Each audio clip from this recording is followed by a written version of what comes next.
السلام علیکم ریڈرز، کیسے ہم سب لوگ؟ امید ہے آپ سب لوگ ٹھیک ہوں گے. چینل کو سبسکرائب کر دیں، ویڈیو کو لائک کر دیں. تو چلیں ایپیسوڈ شروع کرتے ہیں. اوہو، بنا تو پہلے ہی جیجا جس سے آنکھ میں ٹکا کر رہے ہیں. ہم یہاں وہاں چیزیں تلاش کرتے پھر رہے ہیں. رائما نے ہونٹ لٹکا تو شرارت سے کہا. تو سب بہنوں نے کہکہا لگایا تھا، جبکہ ان کی بات پر بریرہ کا چہرہ خفت سے سرخ پڑا تھا. ایسا کچھ نہیں ہے. وہ اٹکتے ہوئے انگلی پر دوپٹہ لپیٹتے بولی. تو کیسی بات ہے جی؟ رخسار اس کے کندھے پر ٹھوکا دیتی بولی. تو وہ اسے شرم کے باعث کچھ بول بھی نہ پائی. اب ہم سے باتیں کہاں ہوں گی؟ باتیں تو جیجو سے ہوں گی. رائما دانت میں کوستے ہوئے بولی. تو وہ محض کود کے رہ گئی اور فوراً شرلی کی اسپیڈ سے نکلی تھی، مگر ان کے کہکوں نے دور تک ان کا پیچھا کیا تھا. لو جی، یہ تو گئیں. اب ہمیں کیا کرنا چاہیے رشتہ آگے بڑھانے کے لیے؟ انمول معصومیت سے مسکراتے ہوئے اپنا چشمہ ٹھیک کرتے ہوئے بولی. کرنا کیا ہے؟ چاچا سے بات کرنی ہے کہ لڑکا ہماری نظر میں ہے، بس چٹ منگنی اور پٹ بیارا چاہتا.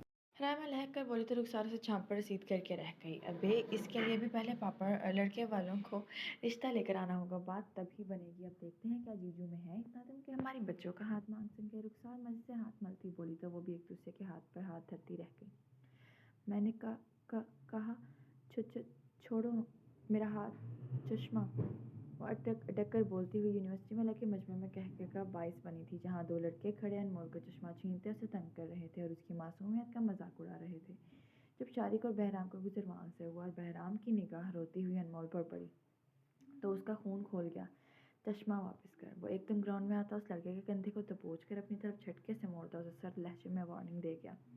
نہیں تو کیا کر لے گا؟ اور بیٹا تو ہے کون جو ہم سے پنگا لے رہا ہے؟ وہ لڑکا غالباً سینئر تھا، تبھی اپنا روب چھاڑتا بولا. مگر سامنے بھی بہرام سائیکل تھا. دوست برداشت کرنا تو اس کی فطرت میں ہی نہیں تھا. کہا نا واپس کر. وہ گررا کر بولا. تو ارد گرد کھڑے لڑکے لڑکیوں میں چہمگوئیاں ہونے لگیں، جبکہ انمول دھندلاتی نظروں کو میچ کر صاف کرتی بہرام کو دیکھنے لگی، جو جانا پہچانا لگ رہا تھا. منظر واضح ہوا تو وہ بہرام کو پہچان چکی تھی. پھر کیا تھا؟ وہ بھاگتی ہوئی اس کے پاس جانے لگی تو اس لڑکے نے بیچ میں ہی اس کا ہاتھ پکڑا تھا. کہاں چلی چشمش؟ ہم بھی ہیرو سے کم تو نہیں؟ وہ خباثت سے بولا. تو انمول روتے ہوئے بری طرح کانپنے لگی تھی اور یہیں بس ہوئی تھی بہرام سائیکل کی. اس نے جھٹکے سے انمول کو اس سے کھینچتے ہوئے اپنے پیچھے کیا تھا، جو اس کی شرٹ ڈر کے مارے پیچھے سے دبوچ چکی تھی. کہا تھا نا چھوڑ دے. اور تو نے تو ہاتھ تک لگا لیا. کہا تھا نا دور رہ. وہ ایک کے بعد ایک موقع اس کے چہرے پر برساتا چلا گیا تھا، جبکہ شارق حیرت سے منہ اور آنکھیں دونوں پھاڑے اپنے بھائی کا جنونی روپ ملاحظہ کر رہا تھا، جس میں شاید آج الماس کی روح گھس آئی تھی. اس کا اتنا پرسکون بھائی آخر اتنا شدت پسند کیسے ہو گیا تھا؟ وہ سوچ کر رہ گیا. وہ اسے بری طرح لہولہان کر چکا تھا. معاملہ ہاتھ سے نکلتا دیکھ شارق ہوش میں آتا اسے چھڑانے لگا. چھوڑو بہرام، کیا ہو گیا ہے تمہیں؟ معاملہ دین تک پہنچ جائے گا، تمہیں بھی سسپینڈ کر دیں گے. وہ شارق اسے دہائیاں دیتے رہ گیا، مگر اس پر تو جیسے جنون سوار تھا. سب کچھ اتھل پتھل ہوتے دیکھ انمول نے ہی آخرکار گرتے پڑتے بہرام کی شرٹ کھینچتے اسے روکا. رکیے پلیز، رک جائیں. اس کی کپکپاتی آواز اور لمس نے جیسے بہرام کو ساکت کر دیا تھا، اور وہ جیسے ہوش میں آیا تھا اور جھٹکے سے پلٹا. اس کو بری طرح روتے دیکھ بہرام کی نظر اطراف میں گھومی اور اس نے فوراً اس کا چشمہ پکڑتے انمول کو دیا، جس نے روتے ہوئے اپنا چشمہ پہنا تھا اور اسے تشکر بھری نظروں سے دیکھا تھا. ٹھیک ہے آپ؟ اسے تسلی دیتے بولا. ورنہ دل تو کر رہا تھا اس کا یہ حال کرنے والے کا منہ توڑ دے، جو ابھی بھی سانسیں لے رہا تھا. انمول، رائما اور رخسار نے جب اسے گراؤنڈ میں دیکھا تو فوراً اس کی ابتر حالت دیکھ اس کی طرف لپکی تھیں. یہ کیا ہوا انمول؟ ٹھیک ہو تم؟ اور تم لوگ کون ہو؟ رخسار نے ان دونوں کو دیکھتے تیز نگاہوں سے کہا، جس پر وہ اس میں چھپی تھی. آپی، انہوں نے میری مدد کی ہے. وہ رخسار کا دوپٹہ دبوچتی بولی. تو وہ کچھ ریلیکس ہوئی تھی. کیا ہوا ہے آخر؟ آپ ہی بتا دیں. رائما شارق کو دیکھتی بولی، کیونکہ بہرام تو اس حالت میں لگ ہی نہیں رہا تھا کہ جواب دے گا. ماتھے اور ہونٹ سے خون بہہ رہا تھا، جبکہ چہرہ غصے سے سرخ پڑ رہا تھا.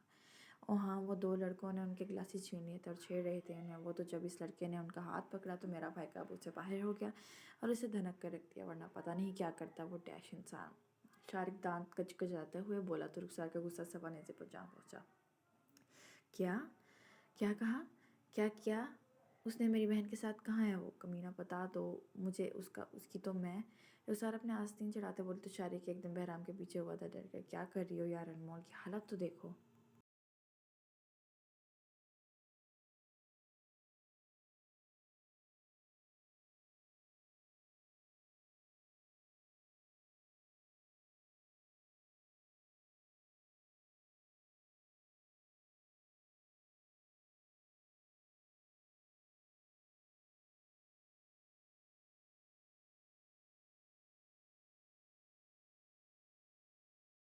بولا بھی تھا بدماش ہاتھ ہولا رکھ، مگر تو نے میری نہیں سنی۔ جیکی چین کی اولاد بن گیا تھا، بھگت بلا لیا نا ڈین نے بھائی کو۔ اب دین سے بیزتی الگ اور بھیا سے درگت الگ بنے گی گھر جا کر۔ شارق آگے چلتے ہوئے بہرام کے کان میں کھا جانے والی سرگوشی کرتے بولا تو بہرام تو نکل کر رہ گیا، کیونکہ اندر بیٹھے موہت کے تاثرات بخشنے والا تو کسی طور نہیں لگ رہے تھے۔ تو انہوں نے ہی اللہ اللہ کر کے اندر قدم رکھا، جہاں موہت انہیں بڑی غضبناک نگاہوں سے دیکھ رہا تھا۔ کیا میں پوچھ سکتا ہوں بہرام کہ تم نے یہ حالت لڑکے کی کیوں کی؟ تم تو ایک ہونہار اسٹوڈنٹ ہو، مجھے تم سے ایسی امید نہیں تھی کہ تم اس حد تک آگے بڑھ جاؤ گے، میں نے سوچا بھی نہ تھا۔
کیا ہو رہا ہے یہ؟ الماس ان سب کو ایک ساتھ دیکھتے ہوئے حیرت بولا تھا۔ شکر ہے 10 منٹ بڑے بھیا تم آ گئے، بچائیے مجھے ان سے۔ وہ اس کا پیچھے چھپ کر رخسار کو دیکھتا بولا، تم دونوں کے منہ سے حیرت سے یہی نکلا تھا۔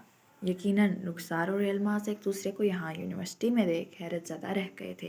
ایپیسوڈ ہوتی ہے یہاں ختم۔ جلدی سے ایپیسوڈ کو لائک کر دیں، ایک اچھا سا لمبا سا کمنٹ کر دیں تاکہ ہمارا دن بن جائے، اور چینل کو سبسکرائب ضرور کیجیے، ہمیں سپورٹ کریں تاکہ ہم آپ کے لیے ایسے ہی مزے مزے کے ناول لا سکیں۔